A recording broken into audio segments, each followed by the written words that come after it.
Gracias. Bueno, yo soy el doctor Raúl Torres, el doctor Juan Pablo González. La verdad que después de esa tremenda presentación del doctor Maturana, me siento un poco como Meruane saliendo después de Sting. Pero vamos a tratar de alcanzar un nivel parecido al de él. Vamos a hablar hoy día, evidentemente, de vía aérea. Primero, nosotros tenemos algunos posibles conflictos de interés. Nosotros, evidentemente, como ya lo mencionaron, hemos realizado cursos de manejo de vía aérea y hemos recibido apoyo de ciertas empresas como Medtronic, Droguería Hoffman, Reich, SLI Medical, entre otras. Sin embargo, no tenemos ninguna relación contractual con ninguna de ellas. Ahora, ¿por qué este tema es tan importante? El manejo de vía aérea es algo que cuando uno egresa de la carrera generalmente nos asusta. Es una de las cosas que a mí en lo personal cuando egresé me asustaba bastante. ¿Y por qué es tan importante? Porque es una causa de mortalidad evitable.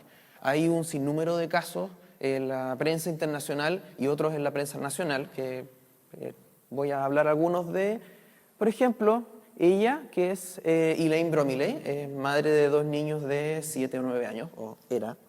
Es una señora común y corriente, como la mamá de cualquiera de nosotros, que se iba a operar de una sinusitis crónica, de una cirugía endoscópica funcional, y sin tener ninguna condición de riesgo, siendo en un excelente hospital, con excelente equipo de anestesiólogos, de otorrino, no pudieron intubarla, no pudieron ventilarla, no supieron reconocer lo que estaba pasando, a pesar de que había todos los elementos técnicos y de insumos y equipos para poder resolver la situación, no se pudo resolver y la señora después de 10 días en la UCI falleció. ¿Se acuerdan de él? Me imagino que todos lo conocen. Esta es la parte que el público dice, sí. Nadie dijo, sí, no importa.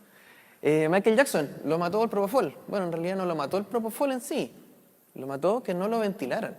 Si efectivamente lo hubieran ventilado y el doctor de Michael Jackson no hubiera estado coqueteando con una garzona por ahí, que parece que eso fue lo que pasó, Michael Jackson estaría vivo todavía.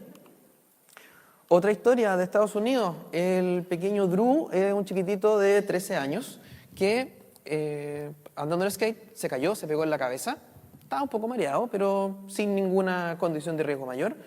Lo trasladaron porque en el escáner aparecía una sospecha de una fractura de base cráneo. El niño conversando, riéndose, lo intuban para un traslado de 1 hora. En el traslado se extuba 3 veces, lo vuelven a reintubar y en la última reintubación queda esófago y llega al centro donde lo van a recibir muerto.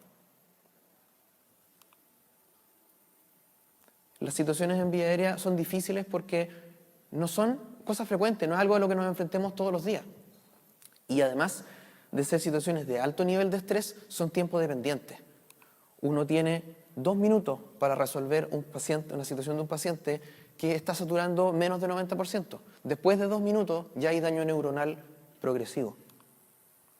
Además, en el caso de ustedes, son pacientes que siempre van a llegar graves. Siempre van a llegar graves. No va a llegar un paciente electivo a operarse como nos pueden tocar a los anestesiólogos. A ustedes les van a llegar el viejito de 85 años que lleva 1 semana mal y que la familia ya lo trae porque ya no se ve bien. Además, las instancias de entrenamiento siempre son insuficientes. Todas las que existen disponibles, todo lo que uno puede hacer, siempre es insuficiente. Uno nunca, yo creo, que no puede decirse un experto en manejo de vía aérea, por más intubaciones que uno tenga. Y además, estas competencias, si uno no las practica, se van perdiendo con el tiempo. Hay ciertas competencias, como el manejo de accesos infraglóticos, que si uno no las entrena, se pierden. Y cuando uno las necesita, no sabe bien cómo hacerlas. Ahora, ¿qué tan grande es el problema? Hay estudios grandes, como el estudio NEAR, el estudio de Escocia, que definió que en el contexto de urgencias y cuidado intensivo, y sobre todo en el contexto de urgencia, puede haber una incidencia entre un 8 y un 8,5 en la laringoscopía difícil. Ahora, cualquier cosa en medicina, más de un 1% es bastante alto. 8% de laringoscopía difícil es un problema que nos podemos encontrar 1 de cada 10 pacientes. Y entre el 0,3 y el 0,5% de todos los pacientes presentaron una necesidad de recurrir a una vía quirúrgica de emergencia. Es decir, no se pudo intubar, no se pudo ventilar, no se pudo instalar una máscara laringea ni nada. Por correo electrónico les llegó a la gran mayoría de los inscritos en el Congreso una encuesta que la contestaron aproximadamente 53, 54 personas de 45 centros distintos. Y el 98% de ustedes contestó que han visto una, o a lo menos una, complicación severa durante un manejo vía aérea. 98%. Y el otro 2% No he visto ninguna porque no le ha tocado hacer ninguna. De estas complicaciones severas estamos hablando de desaturaciones menos del 90%, aspiración y lo que es más alarmante, un 3% de muertes presenciadas durante el manejo vía aérea.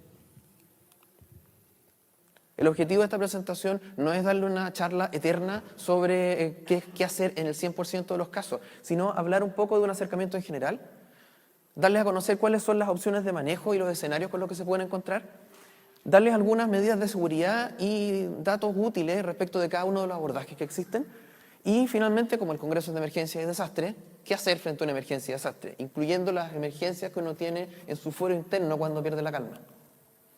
Ahora, ¿qué incluye el manejo de vía aérea? ¿Cuándo empieza?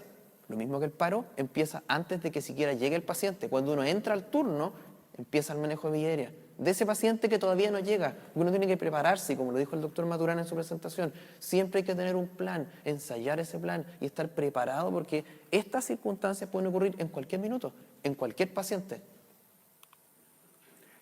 Recordar que el objetivo final del manejo de vía aérea no es intubar, no es ventilar, es oxigenar al paciente. Si un paciente oxigena, vive. Si no oxigena, en general digamos que es fatal.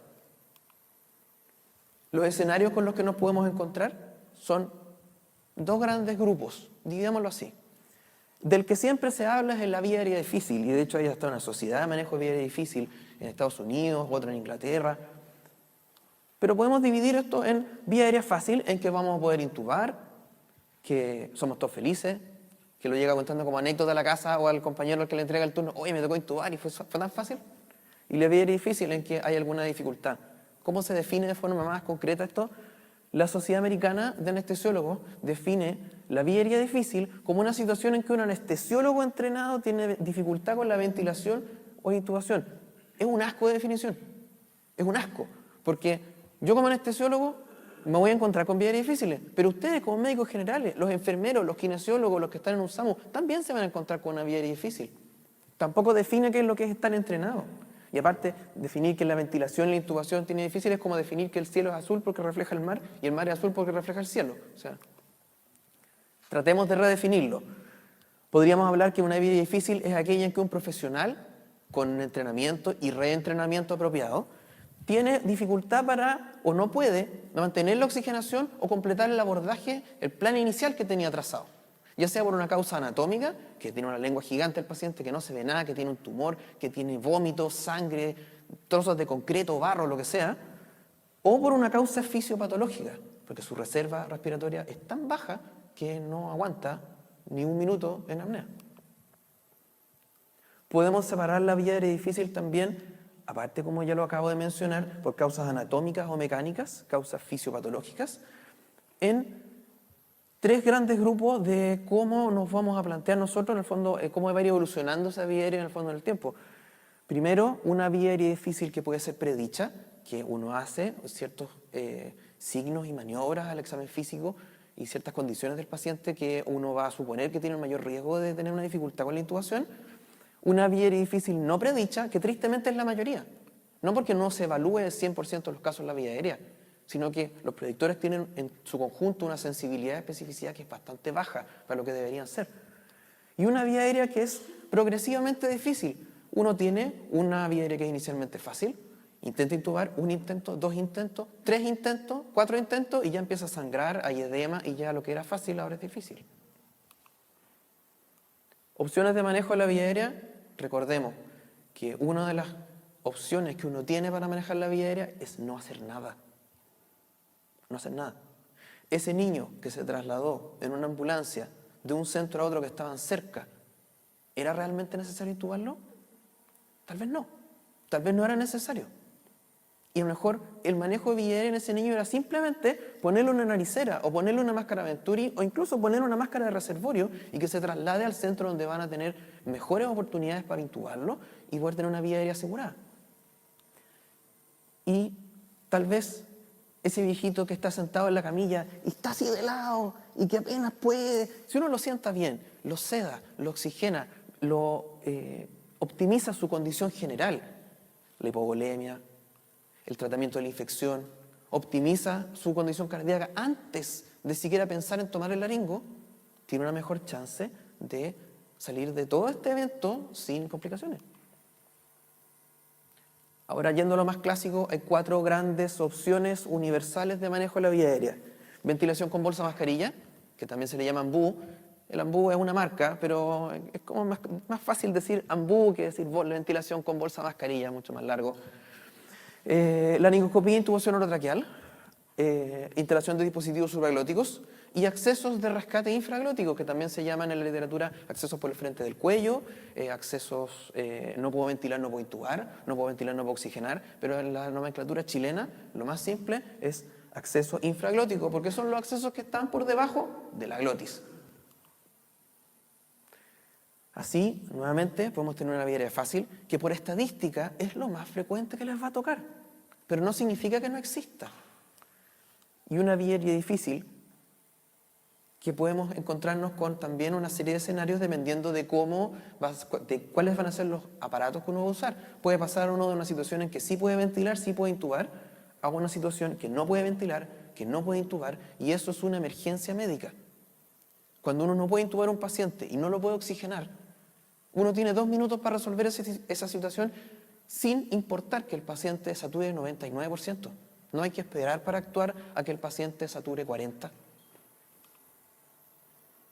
Ahora, hay ciertos grupos de pacientes que son más difíciles, que está demostrado en la evidencia que es así, sobre todo los pacientes obesos, los pacientes con estómago lleno. De hecho, una de las principales causas de complicación durante una maniobra de laringoscopía, durante un manejo vía aérea en general, es la aspiración. Pacientes que tienen una disminución de la capacidad residual funcional, que en el fondo es la reserva que tiene el pulmón para poder llenarla con oxígeno y poder darle más tiempo antes que desature.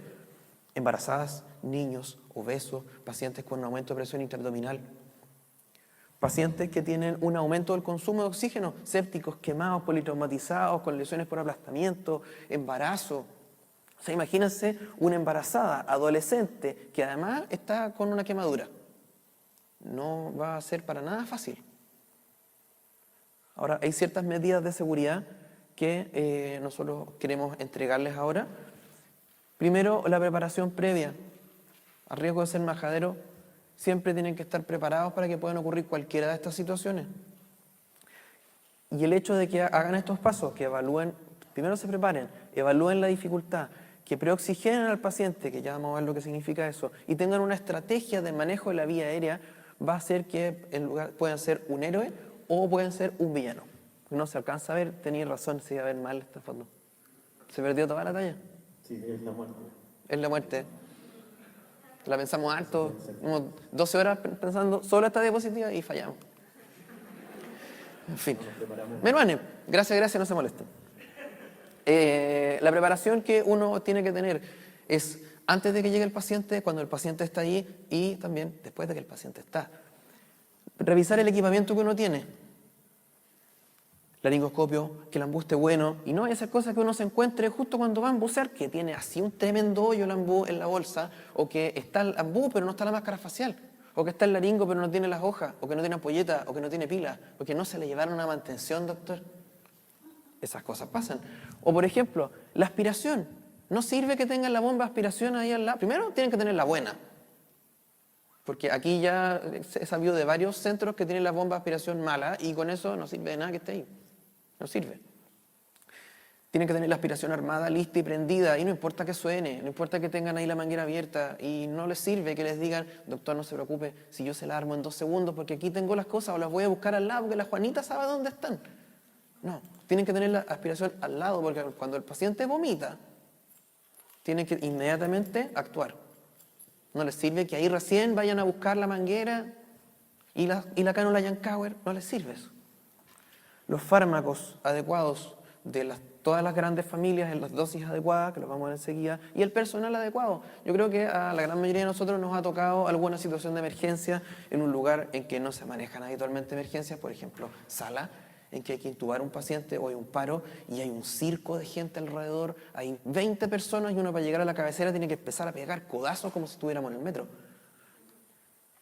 El paciente.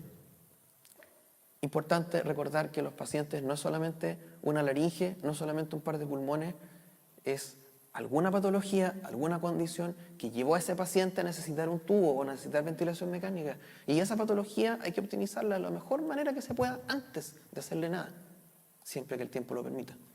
Y en general, siempre el tiempo lo permite. Si el paciente viene hipovolémico, viene sangrando, viene con un infarto, viene con una edema pulmonar, viene con una neumonía, lo que sea, uno puede hacer algo, siempre puede hacer algo para optimizar antes de que el paciente uno lo vaya a dormir, paralizar e intubar. Así se previenen complicaciones hemodinámicas, paro y muerte, que son todas cosas fomes que nosotros no queremos. Y cuidados por procedimiento, sedar a los pacientes después. Y una sedación no significa paralizar al paciente. Uno de los detalles macabros del caso del niñito de Estados Unidos que se fue en ambulancia fue que después de la tercera vez que se extubó, lo sedaron, entre comillas, con un relajante muscular. Entonces el niño estaba aterrado. Imagínense, 13 años, aterrado en una ambulancia, sin los papás porque no cabía nadie más, porque no los dejaron subir. Aterrado, te despertaste sin saber qué pasa, te duele la cabeza, tiene un montón de manos y luces encima que te dicen tranquilito, tranquilito, y más encima te pasan un medicamento, te pinchan y no te puedes mover. No es algo muy entretenido, ¿no es cierto? Fármacos. 3 grandes familias: opioides, hipnóticos y bloqueadores neuromusculares. Otra cosa preocupante que salió de la encuesta que ustedes mismos contestaron es que el 63% de ustedes refirieron que no tienen acceso a toda la serie de fármacos adecuados. Es decir, no tienen un opioide adecuado, o no tienen un inductor adecuado, o no tienen un relajante muscular adecuado. Y de ellos, el que más falta es fentanil. Fentanil es un opioide que está disponible, o debiera estar disponible en todos lados.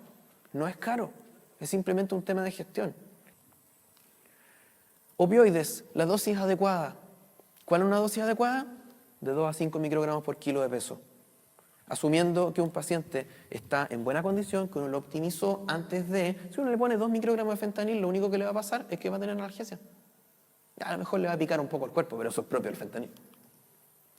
Inductores o hipnóticos: midazolam, etomidato, ketamina. Son 3 que son hemodinámicamente estables. De los 3, el que tiene ciertas ventajas por sobre los otros es ketamina. Tiene un inicio de acción un poco más corto, tiene una duración que es un poco mayor, y además que produce taquicardia e hipertensión por liberación de catecolaminas endógenas, que en ciertos pacientes, en ciertas condiciones, es algo que nos ayuda un poco. 600 pesos transporte. Sí. ¿Lo estáis vendiendo tú? Y propofol, que es como el clásico de anestesia, porque en anestesia los pacientes vienen súper bonitos, no se hipotensan, y si se hipotensan lo manejamos al tiro, pero el propofol en un paciente que está choqueado, que está hemodinámicamente inestable, que ha sangrado, no lo ocupen. No lo ocupen.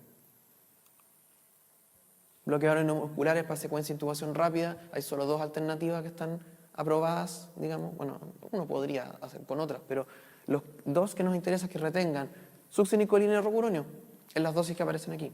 Y despreocúpense de estar anotando cosas, porque esta presentación va a estar íntegra en la página web que vamos a decir al final. Ahora, respecto de la evaluación de dificultad, va más allá de lo que podemos hablar en estos breves minutos, pero existen ciertos predictores de vía difícil que son signos y maniobras y mediciones que se hacen en el examen físico, que uno lo puede hacer en casi todos los pacientes. Apertura bucal, malampatía, distancia tiromentoniana, protrusión mandibular, movilidad cervical.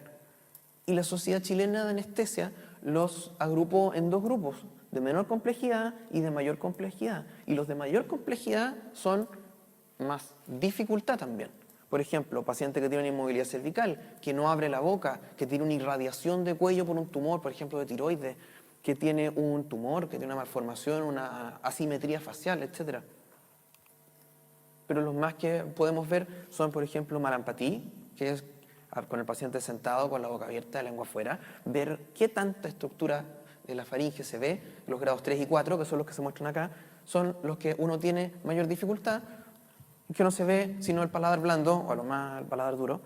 Distancia tiromentoniana, la distancia entre el mentón y la escotadura del cartílago tiroides, más de 3 traveses de dedo, o al revés, mejor dicho, menos de 3 traveses de dedo del propio paciente, es también otro marcador de dificultad. La distancia esternomentoniana, menos de 12 centímetros. Y protrusión mandibular. Si el paciente no es capaz de llevar la mandíbula hacia adelante, o dicho de otra forma, Si no se puede poner papilla, entonces quiere decir que tiene una rigidez relativa de la articulación temporomandibular. Los tejidos no permiten una elasticidad que nosotros necesitamos para poder desplazar todo con la laringoscopía. Otra medida de seguridad muy importante, y uno de los grandes mensajes que queremos que se lleven, la preoxigenación. Es una medida que permite reemplazar el nitrógeno que tienen los pulmones por oxígeno. Y al reemplazarlo, al llenar la capacidad residual funcional con oxígeno, permite una reserva que se va a ir consumiendo en el tiempo y que permite que el paciente, estando en apnea, sature más de 90. Y a esto se le llama el tiempo de apnea segura, que en un paciente adulto, sano, 70 kilos, es alrededor de 8 minutos. ¿Cómo la podemos hacer? Hay varias opciones. Una bolsa mascarilla es lo que más se... No tengo más cable. Lo que más habitualmente se ocupa. Sin embargo, hay que recordar que las bolsas mascarillas de la mayoría de las marcas tienen válvulas unidireccionales que no van a permitir que salga el flujo espontáneamente si ustedes no aprietan la bolsa. Entonces, ¿qué diablos hacemos? Podemos usar una máscara con reservorio. Dice, la máscara con reservorio me da 100% oxígeno, igual que el ambú. Pero la máscara con reservorio nos da un buen sello alrededor de la boca. Entonces, si bien sale 100%, lo que el paciente puede alcanzar de oxigenación es alrededor de la mitad de lo que uno debiera, de lo que uno quisiera tener. Por eso, hay una trampita que uno puede hacer. O puede usar una máquina de anestesia, pero no están en todos lados. Los flujómetros, que están calibrados hasta 15 litros por minuto, si ustedes los siguen abriendo, la perilla no se va a salir. Siguen y siguen y siguen abriendo y la pelotita va a seguir ahí en 15 litros, va a llegar hasta el techo del flujómetro, pero el flujo va a alcanzar a lo menos 50 litros por minuto. En algunos flujómetros hasta 70 litros por minuto. Con ese flujo se abren las válvulas unidireccionales, se permite con una máscara con reservorio alcanzar una oxigenación adecuada, es decir, un expirado de oxígeno de 90%. Y además hay otro truquito que pueden hacer. Ponerle una naricera debajo de la máscara con reservorio. No sé, ¿pero para qué? Y los van a mirar raro. Si lo hacen, les aseguro que los van a mirar raro. Y les van a preguntar, ¿pero qué está haciendo, doctor? Porque se volvió loco. La naricera es para entregarle más oxígeno y además, para cuando ustedes tengan que intubarlo, les sacan la máscara con reservorio o la máscara facial de la bolsa mascarilla y les dejan la naricera puesta con la mayor cantidad de flujo de oxígeno que puedan. Y eso es lo que se llama oxigenación apneica, por flujo pasivo de gases. El oxígeno que va a estar saliendo por naricera va a entrar a pulmones y les va a dar un tiempo un poco mayor, 1 minuto, 2 minutos. De hecho, hay un dispositivo nuevo que salió hace poco, que se aprovecha de este principio, que es una naricera de alto flujo que da 70 litros de oxígeno por minuto, al 100%, y que permite que uno esté en apnea 90 minutos, sin ventilar y sin desaturar. Por supuesto, ese está recién llegando a Chile, es súper caro y no lo vamos a tener ninguno de nosotros. Ahora, dentro de las estrategias del manejo de vía aérea, te doy el pase para ti. Bueno,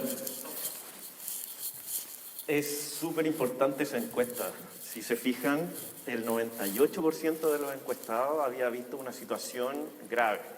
Eso quiere decir, si extrapolamos, es que prácticamente todos ustedes, si hacen un general de zona mayor de 1 año, van a vivir una situación como esa. ¿Ya? Imagínense lo que significa. Todos ustedes, todos los que están en esta sala, si no les ha tocado, les va a tocar.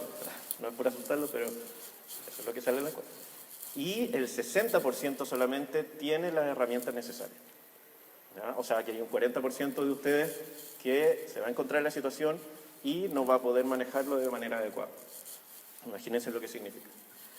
De las cosas que habló Raúl, me gustaría destacar 2, que es importante que se lleven en su mente después de esta presentación. ¿Ya? Una es la preoxigenación. El proceso de preoxigenación, ¿no es cierto? Una de las etapas de las 7P, de la secuencia de intubación rápida que todos conocen, que para mí es la más importante, ¿ya? Porque nuestro objetivo no es pasar el tubo a través de las cuerdas vocales, ¿ya? Eso es una cosa mecánica, digamos, que se puede aprender, cualquiera lo puede aprender, pero el arte, digamos, o la importancia no es esa, es oxigenar. es mantener al paciente oxigenado, porque eso es lo que va a evitar el daño, es lo que lo va a dañar, es lo que vamos a ver las consecuencias después, en la UCI, 24 horas después, 48 horas después. Quizás ustedes no la van a ver, no van a ver si el paciente llegó a saturar 70 en algún minuto, un paciente con un TEC o con una hemorragia cerebral, ustedes no van a ver las consecuencias de eso en ese momento, porque después lo van a lograr intubarlo, va a resaturar, pero ese paciente sí va a sufrir daño, sí va a quedar secuelado, sí va a tener más problemas en la UCI, etcétera, etcétera. Entonces, para eso, la mejor herramienta que tenemos es hacer una buena preoxigenación. Y para hacer una buena preoxigenación tenemos que conocer todas las técnicas de preoxigenación, como por ejemplo, para nombrar la secuencia de intubación retardada, que escapa a lo que vamos a ver hoy día, el uso de la oxigenación apneica, que es el segundo concepto que es muy fácil de aplicar y que todos ustedes tienen las herramientas para hacerlo, que es simplemente ponerle una naricera al paciente en todo el proceso de la intubación. Una naricera con todo el flujo, con los 15 litros o más de lo que da, aunque su personal le diga, pero doctor, eso no se hace, va a irritar la nariz, etcétera, etcétera. Es verdad, si lo tenemos mucho tiempo, pero aquí el costo, en el fondo, de no hacerlo versus el beneficio de hacerlo y tener un minuto más, aunque sean 30 segundos más del paciente saturando bien, supera de todas maneras el riesgo. Entonces, esos dos conceptos no se le olviden. La preoxigenación como etapa de la secuencia de intubación rápida es, para mí, la más importante, lo que más les va a dar tranquilidad, y tómense el tiempo necesario para hacerlo, todo lo que sea necesario. Si el paciente no está bien preoxigenado, entonces pregúntense, ¿necesito realmente intubarlo ahora? ¿Va a tener más beneficio meterme en forma insegura, hacerlo desaturar? ¿Puedo hacer otra cosa? ¿Puedo llamar a alguien más? Y la oxigenación apneica, muchas veces pueden, pero ¿cómo tengo las dos fuentes de oxígeno? Si estoy con el ambú y la otra, aquí yo desconecto una a la red de oxígeno y para la otra pido un tubo de oxígeno, ¿no es cierto? Para la naricera. Es importante que eso lo conversen con su equipo porque en el momento de urgencia, si ustedes le dicen que le pongan una naricera al paciente grave, probablemente lo van a mirar con cara rara y va a dificultarles todo el proceso. Entonces, esas dos cosas, preoxigenación y oxigenación apneica. Ahora, todas estas cosas, cuando llega el momento, todo lo que estamos hablando, les aseguro que se les va a olvidar con el paciente adelante. ¿Por qué? Porque eso nos pasa a todos y es normal. Con el estrés, la adrenalina, acordarnos de poner la naricera. A mí me pasó en un turno. Yo intubo a todos los pacientes con naricera puesta. Y en el último turno, paciente grave, crítico, que era perfecto, estábamos haciendo el proceso y el kinesiólogo me dice, doctor, ¿le pongo naricera? O sea, se les va a olvidar, a mí se me olvida, a todos se nos olvida. Por lo tanto, hay que tener recordatorios, hay que tener estrategias. Ustedes conocen los algoritmos de vía aérea difícil que están publicados en la guía, de todo eso, que prácticamente son imposibles de aprenderse. Yo nunca me he aprendido uno y muchos al final dicen, si no puede, despierta al paciente y suspende la cirugía. Eso no es muy útil en la urgencia. Pero hay otras cosas que han ido surgiendo y nosotros elegimos esta, que se llama Vortex, que está creado por un anestesista y un urgenciólogo, que son Grimes y Fritz, de Australia, y que pensando en todas estas dificultades desarrollaron un método, una aproximación a la vía aérea, mucho más simple de entender, que es esta. Es el Vortex y se lo quiero presentar. Esto es un esquema visual, ¿ya?, que involucra fases donde está el paciente. El círculo verde, el más externo, es la fase, o sea, es la etapa segura cuando el paciente está saturando bien, ¿ya? Y eso quiere decir que podemos esperar, que podemos tomarnos una pausa y podemos pensar, podemos pedir ayuda, podemos conversar con nuestro equipo, no necesitamos hacer algo ahora ya. Si estábamos en otra fase más al centro, es todo más riesgoso, ya el paciente ya empezamos a hacer alguna maniobra, no tiene saturación óptima, no estamos en fase segura, entonces la idea es llevarlo a esta parte, a lo verde, ¿ya? Una vez que logramos llevar al paciente, paramos y pensamos y pedimos ayuda al que nos pueda ayudar. Entonces, tenemos aquí la fase segura y después vamos hacia adentro, donde están todos los abordajes que podemos hacer en la urgencia de la vía aérea, ¿ya? Que básicamente son los 4 que nombró Raúl, y están aquí esquematizados. Uno son los dispositivos externos, ¿ya? Donde tenemos la mascarilla con recirculación, la naricera, ¿no es cierto? Segundo, son los dispositivos supraglóticos, que básicamente son la máscara laringea, ¿ya? Y podría ser el tubo laríngeo, pero todos ustedes tienen máscara laringea. La laringoscopía directa, digamos, y la intubación orotraqueal como tercer método, y que todos estos están al mismo nivel para abordar la vía aérea. Y por último, el cuarto, que es cuando ya pasamos, cuando no podemos usar esto, o cuando nos han fallado estos 3, que es el acceso infraglótico, ¿ya? O sea, la crico de urgencia, que también la vamos a ver. Entonces, ¿en qué consiste? Cuando ustedes quieren abordar una vía aérea, ¿no es cierto?, que el objetivo es oxigenar al paciente, mantenerlo en forma segura, tenemos estos 3 métodos: externo, la mascarilla y la intubación. Podemos empezar por cualquiera. Tenemos máximo 3 intentos en cada uno, que yo ahí le pondría incluso 2 intentos mejor, ¿ya? Y lo importante es que cuando partimos, podemos partir por cualquiera de estos 3, pero cuando partimos en uno, hacemos este número de intentos, pero siempre cambiando algo al segundo intento. Si ya entramos una vez y no nos resultó, y entramos en las mismas condiciones, no tiene por qué resultarnos de nuevo. Eso es un principio súper lógico, pero tendemos siempre nosotros a insistir con lo mismo. Entonces, si entramos, por ejemplo, vamos a intubar, preasignamos al paciente, ¿no es cierto? Tenemos todo hecho, todo preparado, plan A, plan B, plan C. Nos metemos a intubar y resulta que no vemos nada.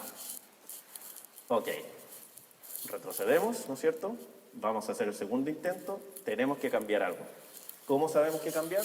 Porque aquí dice, al lado.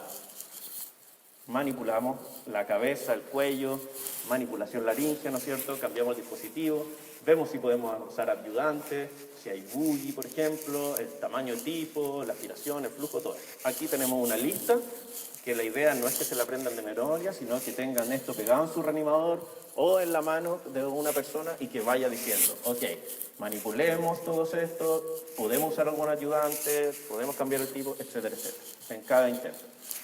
Si no pudimos al segundo intento, que incluso podemos cambiar de persona que hace el intento, ¿ya?, que es lo ideal, pasamos a cualquiera de las otras 2 opciones, ya sea dispositivos supraglóticos o externos. Por ejemplo, si volvemos y le ponemos el ambú, ¿no es cierto?, alto flujo, tratamos de ventilarlo y el paciente vuelve a saturar bien, entonces, ¿dónde estamos? En la zona verde, ¿ya? ¿Y qué quiere decir eso? ¿Ahora tratamos de intubarlo? No. Paramos y pensamos y pedimos ayuda, ¿ya? Esa es la magia. Ahí paramos y estamos todos contentos, ¿ya? Si intentamos con un dispositivo externo y el paciente no satura porque, por ejemplo, tiene una obstrucción fisiológica de la vía aérea o fisiopatológica, digamos, la lengua se le fue para atrás, entonces revisamos qué hacemos, manipulamos. Cambiamos la posición, traccionamos la mandíbula, ¿no es cierto? Vemos si podemos usar algún ayudante, como una canola mayo, mejoramos las condiciones e intentamos una segunda vez. Si no nos resulta la segunda vez, entonces tenemos que pasar a la otra, que es el dispositivo supraglótico. Esto en cualquier orden. Si pasamos al dispositivo supraglótico, intentamos la primera vez. Si no nos resulta, vamos de nuevo, ¿qué hacemos? Manipulamos, ¿no es cierto? Hacemos procedimientos, desinflamos, inflamos, giramos, etcétera. Y si no vuelve a funcionar, entonces ahora no nos queda otra opción. Ya agotamos todas las opciones y tenemos que ir al acceso infraglótico, ¿ya? Esto es, ojalá, antes de que el paciente desature. Esa es la gracia de esto. Ahora, tener esto pegado y decidir hacer una crico de urgencia es una cosa que es un gran paso, ¿ya? Lo más probable es que para decidirse hacer una crico de urgencia quizás se les tiene que haber muerto un paciente antes porque no decidieron esto. Es una decisión difícil, pero les aseguro que es mejor tomar la decisión y hacerle una vía en la garganta a una persona que tener un muerto en la espalda, ¿ya? Esa es la idea. Esto es, bueno, tiene mucho más ayudante, digamos, figura, checklist en la página que es vortex.com de Crimes y Freaks, y ustedes, por supuesto, lo pueden revisar y les aconsejo de todas maneras que lo revisen, que revisen todo, está traducido al español por Raúl Beck, y lo usen, lo impriman, lo peguen en su bolsa. Todas estas cosas vienen ahí en la página. Entonces, vamos a consejos útiles en cada tipo de abordaje. Volviendo al Vortex, ¿no es cierto? Recordamos que aquí están todos los tipos de abordaje que podemos hacer en la urgencia: externo, supraglótico, intubación orotraqueal y acceso quirúrgico. La ventilación con bolsa mascarilla. La posición es importante, ¿ya? Más importante mientras el paciente esté más dormido o más inconsciente. Por ejemplo, si lo fueron a intubar, no vieron y retroceden y van a usar bolsa mascarilla, entonces la posición libera la vía aérea, ¿ya? ¿Cuál es la posición? ¿No es cierto? Todos conocen el olfateo, pero una cosa que es muy importante, ¿ya? Y que les va, en el fondo es lo más útil en la práctica, es alinear la oreja con el esternón, ¿ya? Esto va a llevar naturalmente, digamos, una posición de olfateo, pero es más fácil de evaluarlo desde el exterior. Además de esto, la posición en rampa, ¿ya? Fíjense que aquí Lucho está en 30 grados, ¿ya? Y esto permite una mejor alineación de lo mismo que estábamos conversando, ¿cierto? En general, entonces, los pacientes no planos, ¿ya? No planos en la camilla. 30 grados, una pequeña inclinación, y lo único que tienen que hacer es mirarlo por el lado, ver que está alineada la cabeza con el manubrio esternal, ¿ya? La idea es, ¿no es cierto?, en la teoría del alineamiento de los ejes o en la teoría de las dos curvas, que es una teoría más interesante quizás, es alinear y dar la mejor posición para que la vía aérea esté lo más óptima posible y lo más abierta posible. Con respecto a la mascarilla, esta forma, con las dos manos, usando las eminencias tenares, ¿ya? En vez de la toma en E y en C, permite usar músculos más fuertes, ¿ya? Y generar un mejor sello de la vía aérea. Esto está publicado, creo que ayer. Y es una técnica que también es recomendable, la hemos probado y es mucho más fácil hacerlo de una persona en vez de estar recurriendo a ayudantes, ¿ya? Eminencias tenares, tomando la mascarilla con las dos manos. Con respecto a las cánulas orofaringia, ya que me imagino que todos han usado, un detalle que no es tan detalle, que es tremendamente importante. Acuérdense que para usar una cánula orofaringia el paciente no tiene que tener reflejos de vía aérea activos, ¿ya? Porque no hay ninguna gracia tratar de ponerse un objeto duro en la garganta, ¿ya? Si ustedes se imaginan, no se siente muy bien y probablemente lo van a hacer vomitar, ¿ya? Por lo tanto, o el paciente está inconsciente, sin reflejos de vía aérea, o el paciente está sedado, bien sedado y paralizado. Y este sí que es un detalle súper importante. Y todos los colegas que van al curso llegan el día lunes a mandar mail a la dirección de servicio pidiendo esto. Estas son las válvulas de PIP, ¿ya? La válvula de PIP que todos los dispositivos bolsa mascarilla tienen o deberían tener ustedes, ¿ya? Todos los modelos tienen válvulas de PIP. ¿Y cuál es la importancia? Nosotros, cuando oxigenamos a un paciente, se han fijado que hay pacientes que uno le puede poner FiO2 lo más alta posible, con mascarilla de recirculación, pero los pacientes no saturan 100%. Se han fijado que los pacientes que vienen muy críticos, que tienen neumonía, hay un cierto porcentaje que uno los quiere preoxigenar, le pone naricera, todas las cosas, y no llega al 100%. ¿Y por qué es eso? Si le estamos dando la FiO2 más alta. Bueno, eso es porque hay alvéolos cerrados, ¿no es cierto? Hay alvéolos colapsados, donde no llega el aire. Entonces no sacamos nada con llevar la FiO2 máxima a un pequeño grupo de alvéolos o a la vía aérea, si los otros están cerrados y no va a haber intercambio gaseoso, ¿ya? Eso se llama chant, a grandes rasgos, ¿Y cuál es la solución? La presión positiva, continua. ¿Por qué? Porque eso es lo que va a abrir alvéolos durante la ventilación. ¿Ya? Ahora, ¿qué hacemos nosotros cuando estamos dando ventilación con bolsa, mascarilla?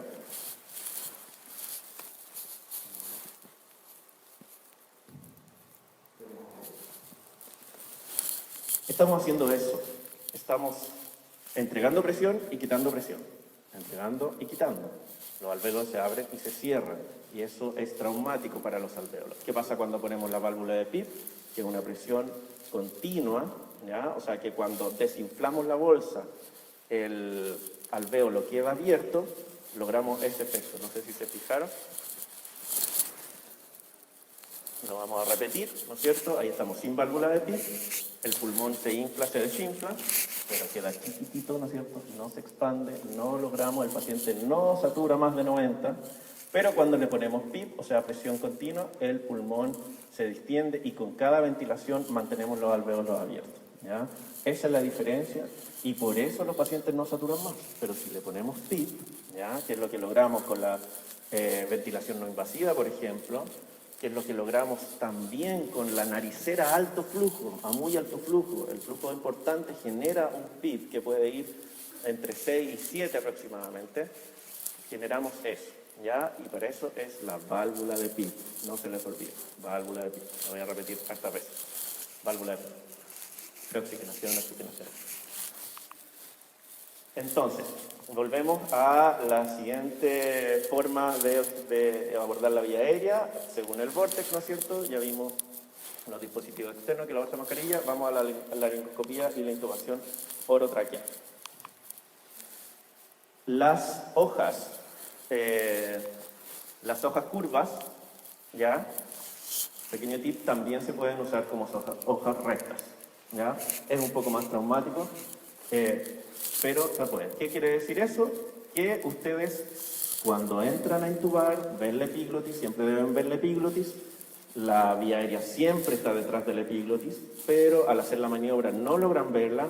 Ustedes pueden tomar, ya, con la punta del laringo curvo, la epiglotis para darle una tracción mayor, ya, como si fuera una hoja recta. Eso es un pequeño tip, se puede hacer, es un poco traumático, pero lo pueden hacer. La laringoscopía es secuencial. Uno de los mayores problemas, de los más frecuentes, es cuando nos metemos al tiro al fondo, ¿ya? Porque no vemos nada y podemos generar visiones muy erróneas que nos confunden. Esto es un proceso secuencial, empieza por la lengua, sigue por el paladar blando, paso a paso. Y la idea es, lo primero de la laringoscopía, yo diría que quizás es más importante que ver las cuerdas, que es el objetivo final, pero para el proceso es ver la epiglotis, ¿ya? La epiglotis es el centro, porque detrás siempre está la vía aérea, ¿ya? Si ustedes ven la epiglotis, ya saben que pueden usar un buggy, ¿ya? No necesitan a veces ver la vía aérea completamente. Si pueden ver la epiglotis, pueden controlar la epiglotis, ¿ya? Eso se llama control de la epiglotis, cuando ponen la punta del laringo en la base, ¿no es cierto? Y así la pueden controlar y levantar, ¿ya? Así que siempre busquen la epiglotis. Secuencial, epiglotis. Esto es lo que podemos encontrar, ¿no es cierto? Los grados de Cormack. Esto es lo más frecuente y esto es lo que nos pasa. En el grado 3, como vemos la epiglotis, podemos usar dispositivos, podemos usar buggy. Así que una vez teniendo el control y viendo la epiglotis ya pueden respirar, ¿ya? Con respecto a esto es la manipulación de la laringe. ¿Qué es lo que podemos lograr con esto? Es este nivel de movimiento. Miren, todo lo que se puede mover. ¿Ya? Esta es la manipulación laringea, que podemos llamarle maniobra de Burp, ¿ya? Me imagino que la han escuchado, hacia arriba, hacia atrás, hacia la derecha. ¿Por qué hacia la derecha? Porque nosotros con el laringo movemos toda la estructura hacia la izquierda. Entonces, ¿qué hacemos? La tomamos y la devolvemos hacia la derecha, ¿ya? En estos casos, lo más recomendable quizá es la manipulación bimanual, ¿ya? Con la mano de otra persona que ustedes guían para ver la vía aérea. Ustedes toman la mano de otra persona que la tenga ahí, ustedes la mueven y le dicen, quédate ahí, ¿ya? Fija. ¿Por qué? Porque si ustedes mismos ven, pueden tener una vista espectacular, pero después tienen que soltar para tomar el tubo y eso se va a desarmar entero y la otra persona no está viendo lo que ustedes están viendo, ¿ya? Entonces es una gran herramienta, hay que usarla, ¿ya? Es una alternativa cuando no ven. Con respecto a los problemas de la lengua, que también es bastante frecuente, ustedes entran y la lengua está por todas partes, no les permite ver o no les permite poner el tubo. ¿Qué es lo que hay que hacer? Probablemente se metieron por el centro de la lengua, entonces se está repartiendo, es retroceder y volver a meterse en forma secuencial, ¿no es cierto? Moviendo la lengua para afuera. Solo retroceder y hacerlo de nuevo. Esta figura, quizás les ha pasado también, el tubo choca. Ven la vía aérea, pero choca. En general, la primera, donde está chocando ahí, es los cartílagos aritenoides, ¿ya? O aquí ya es con los anillos traqueales. ¿Y qué es lo que hay que hacer? Súper simple, girar el tubo. Girar el tubo, la punta que está chocando por abajo o por el lado, se va a mover y va a permitir pasar. Solamente girar hacia la derecha. Súper simple. Esto es lo que les decía, la inserción profunda. Esto es súper frecuente, sobre todo si están tirándose con hojas grandes, ¿ya? No es problema usar hojas grandes, ¿ya? Yo tuve mucho tiempo solo con hojas grandes, porque no sé, me salía más cómodo, pero siempre tendemos a meternos muy adentro al principio, ¿ya? Y si nos metemos muy adentro, tomamos la epiglotis, no la vemos, no podemos tomar control de la epiglotis y se generan estas visiones, ¿ya? Esto no es un tumor, estos son los tejidos blandos, ¿ya? Y lo único que hay que hacer en ese caso es retroceder y mágicamente van a encontrar la mágica epiglotis, que debería haber salido ahí. Que no está en ese video. Ah, perfecto. Gracias, Raúl. De nada. Miren eso, miren qué bonita esa foto. Qué bonita la vía aérea. Miren, redondita, rígida, con las cuerdas vocales. Bonita, es el esófago. ¿Ya? Ahí está la vía aérea. Eso pasa cuando se meten muy adentro y ustedes pueden traccionar y si sobretraccionan el esófago pueden simular perfectamente una vía aérea. Y lo intuban y todos contentos. Y dicen incluso, oh, la tremenda tráquea que tiene el paciente, pongámosle un tubo 9. Excelente, ¿ya? Eso puede pasar, por eso, acuérdense, secuencial, epiglotis. Controlen la epiglotis, ¿ya? Oxigenación. Aquí no se ve muy bien, me imagino. Este es el buggy, ¿ya? Es un palito que tiene una cosita adelante, una curva, ¿ya? Está hecho de polímero, ¿no es cierto? Ahí está el doctor Rick. Muchas gracias. Un urgenciólogo siempre anda con su buggy. Aquí se nota, si lo escuchan hablando de ketamina, ya, están seguros que es urgenciólogo. Ketamina y buggy, ya. Excelente. Digamos que esa es su mejor arma para una vía aérea difícil. Ya esto les permite resolver el 99% de las situaciones que de seguro les van a tocar, según la encuesta. ¿Ya? Así que es barato, es excelente, úsenlo, practiquen, intuben pacientes normales, pacientes con vía aérea fácil, intúbenlos con buggy, porque llegar la primera vez a practicarlo en una vía aérea difícil no es ninguna gracia, puede que no les resulte. ¿Cuál es la idea? Ustedes viendo la epiglotis, ¿no es cierto? Pueden poner la punta del buggy pegadita a la epiglotis hacia arriba y lo único que tienen que hacer es empujar. El primer signo, ¿no es cierto?, es la vibración de los cartílagos traqueales, que a veces quizás en la situación de emergencia no es tan fácil tener esa sensibilidad, pero teóricamente eso es lo que tienen que sentir. Y lo otro es que choquen en la carina. ¿Por qué? Porque el esófago no choca, ¿ya? Siguen de largo. O sea, si ya el buggy les queda una puntita hacia afuera, es porque probablemente no están en vía aérea, ya están en el esófago. el buggy, acuérdense, y pídanlo, exíjanlo. Aquí el SAMU tenía buggies, tenía hace tiempo, y los generales de zona no tenían. Entonces lo único que tuvieron que hacer era pedir. Con respecto a los conductores, en la urgencia se intuba con conductor, como principio general. Es rico uno intubar sin conductor, uno se cree bacán y toda la cosa, pero no. ¿Ya? Y las formas que son adecuadas en J o en C. ¿Ya? En la urgencia siempre con conductor.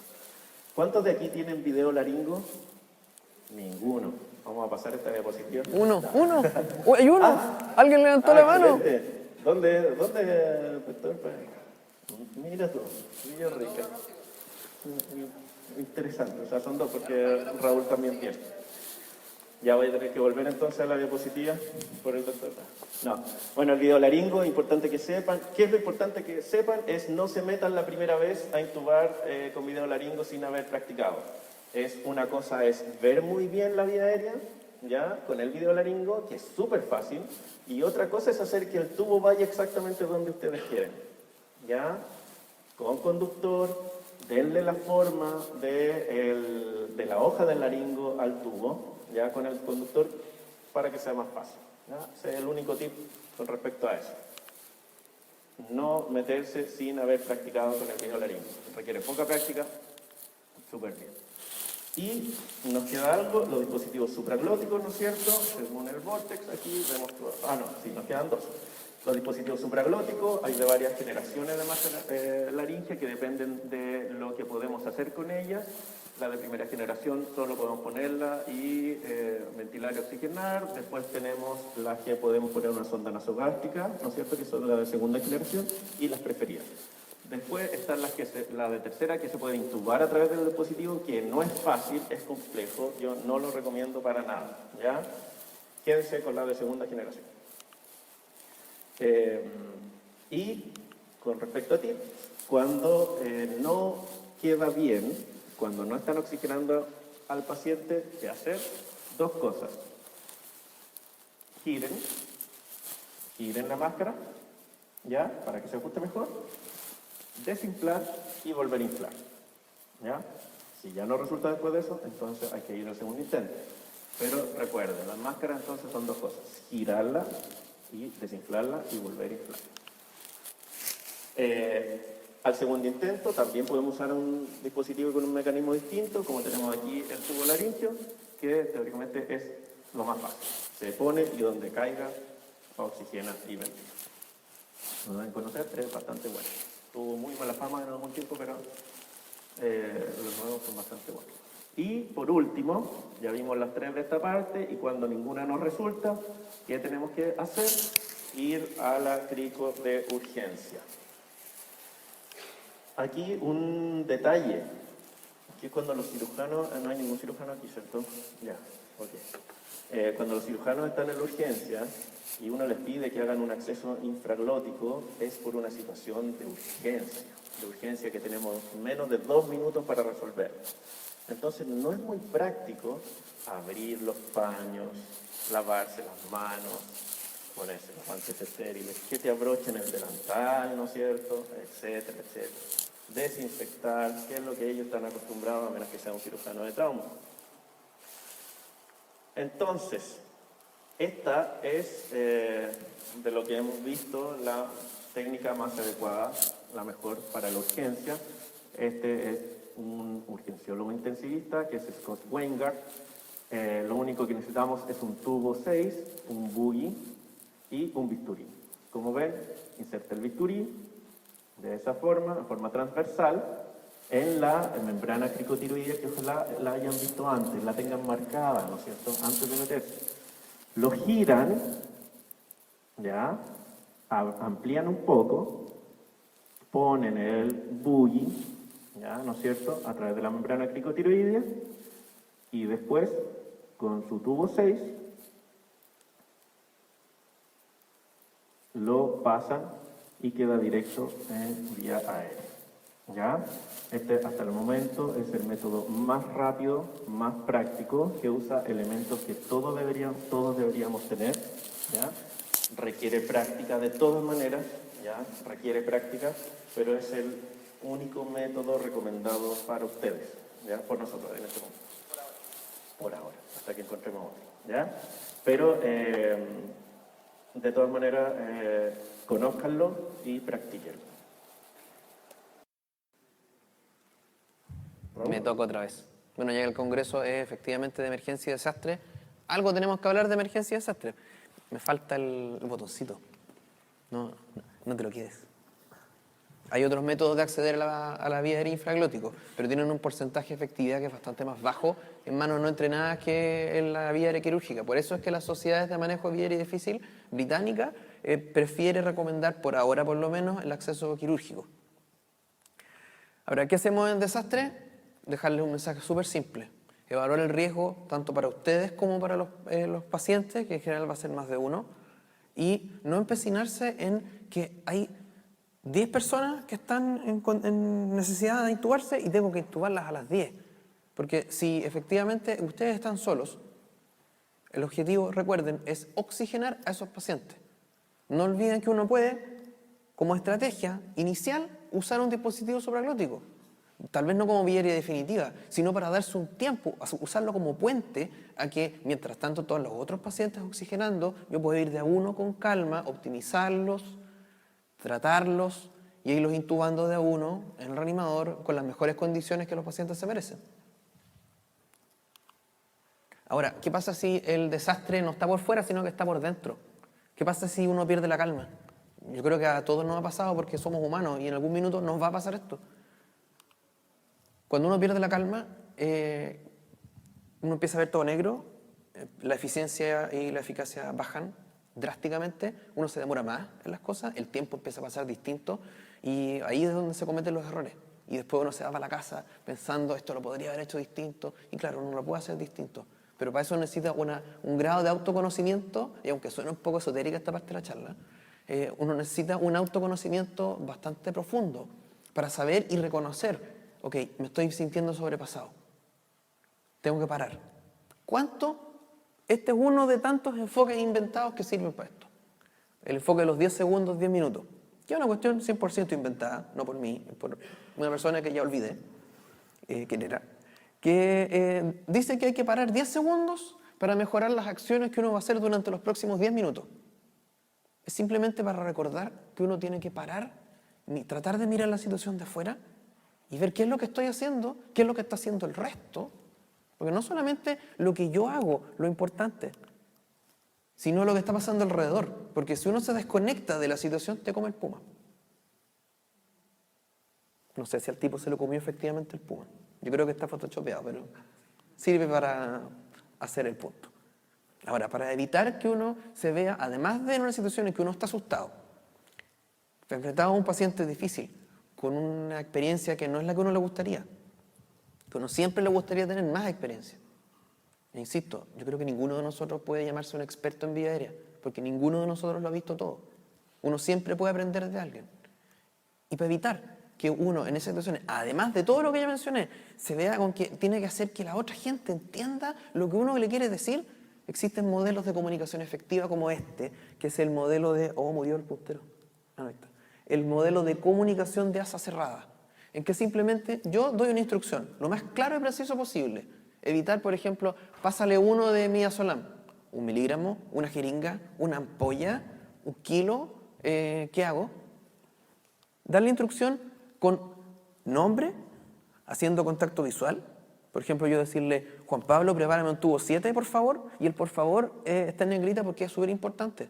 Además de que es una... ¿qué? Preparar un tubo 7. Ah, ya, ok. Es que no caché que estábamos haciendo esa dinámica todavía. Ya. Esta parte la podríamos haber ensayado más, pero no. Y la hacemos siempre, pero siempre falla. El por favor es súper importante porque les dice tácitamente a su equipo que ustedes están en suficiente control emocional propio para mantenerse en control de la situación. O sea, que saben lo que están haciendo. O sea, tienen suficiente estabilidad en ese momento como para no olvidar reglas de convivencia básicas. Entonces yo le digo a Juan Pablo, prepárame un tubo 7, por favor. Y él me dice... Raúl, voy a preparar un tubo 7. Me devuelve la instrucción. Me la devuelve. Yo le digo, sí, prepara un tubo 7. Ok, prepara un tubo 7. Lo hace, lo prepara, se demora 1 segundo y me dice, lo preparé. Estuvo preparado. Gracias, voz en off. De nada. Y yo le digo, ok, gracias. Algo, cualquier cosa que sirva para que él sepa que yo lo escuché. Porque si no va a empezar, oiga, doctor, tú siete listo. Y todos gritando, y más encima uno sin saber bien qué hacer, qué venía después. No es muy entretenido. Esto se ve súper engorroso, pero en la práctica es muy fácil de hacer. Es simplemente decirle a la persona con nombre, mirándole a los ojos, que te responda y uno devolverle la instrucción y después que te diga qué te hizo y que uno lo escuchó. Es como una conversación cualquiera, pero estructurada. Por último, los queremos dejar con esta publicación que salió hace poquito, que es Herramientas Psicológicas, publicada en una revista de emergenciólogos. Sí, los emergenciólogos están llevando el pandero más que los anestesistas, sí, ya, te lo admito. Hace rato, sí. Lo reconozco. Pero es para los anestesistas. ¿Se acuerdan de Mr. T? Yo veía cuando chico Mr. T y quería ser como Mr. T cuando grande, pero claramente no resultó. Soy igual, tengo cadena y todo eso. Y el moicano. ¿No? Lo más que me puedo acercar es a la calvicie parcial que tenía Mr. T. Mr. T, por si alguno no lo recuerda. Estos gallos, esto es lo que está efectivamente publicado en el paper. No es que a mí se me haya ocurrido hacer esto. Ellos lo publicaron así y hay una foto de Mr. T publicada en una revista médica. Y establecen 4 herramientas que son fácil seguirlas. El algoritmo, el acrónimo está en inglés, digamos. Ya a alguien se le ocurrirá traducirlo con algo que tenga sentido para nosotros. Por lo menos ya con mirar la cara de Mr. T uno como que se sonríe un poco. Y eso ya hace que se quiebre el círculo del estrés. En que uno mientras más se estresa, más se estresa, más se estresa, más se estresa. Y se estresa porque te estresas al final. Primera herramienta, respirar profundo. Nuevamente, a riesgo de sonar esotérico. Esto sirve. Respirar profundo 4 segundos. Mantener el aire 4 segundos. Exhalar en 4 segundos. Y mantener el aire en apnea 4 segundos. Esto repetirlo las veces que sea necesario hasta que uno, concentrándose en la respiración, no es como respirar profundo por respirar profundo, uno tiene que concentrarse en su propia respiración, uno logra bajar los niveles de estrés y retomar el control de uno mismo.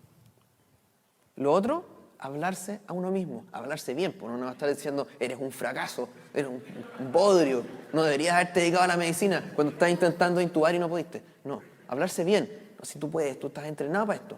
Tú estudiaste, no eres un fracaso, a pesar de que tus padres digan lo contrario, no importa. Tú no eres un fracaso. Visualizar.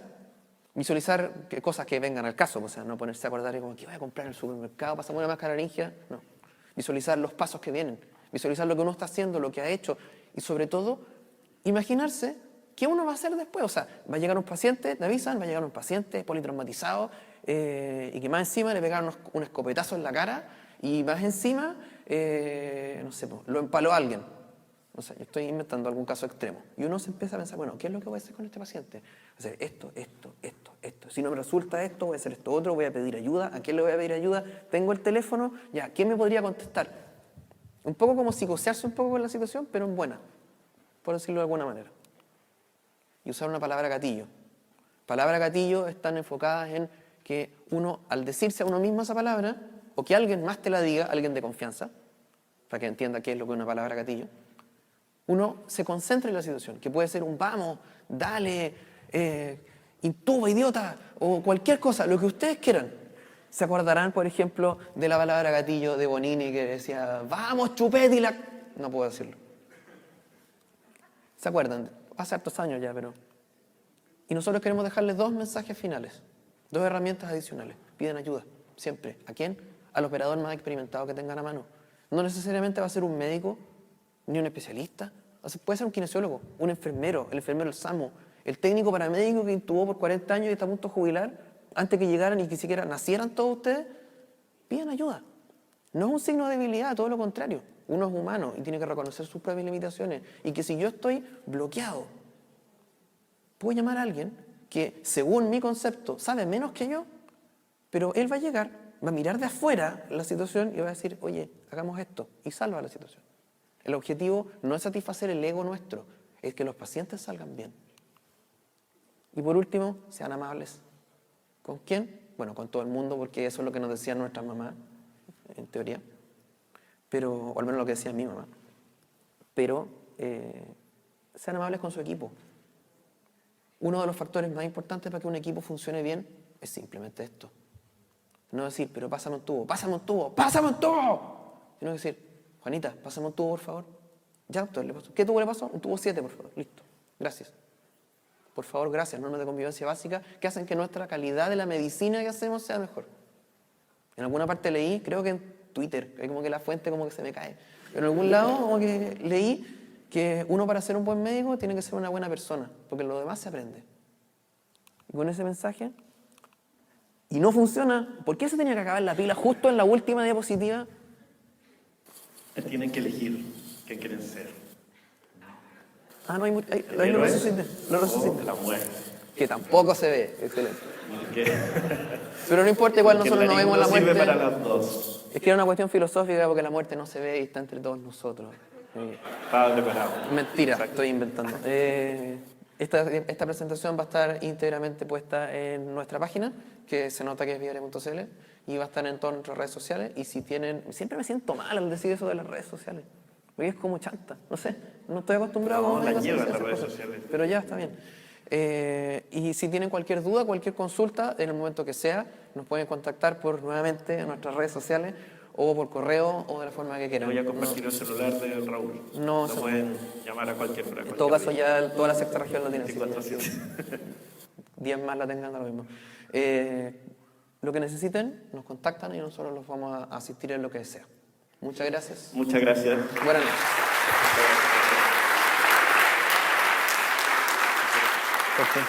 Gracias por la invitación.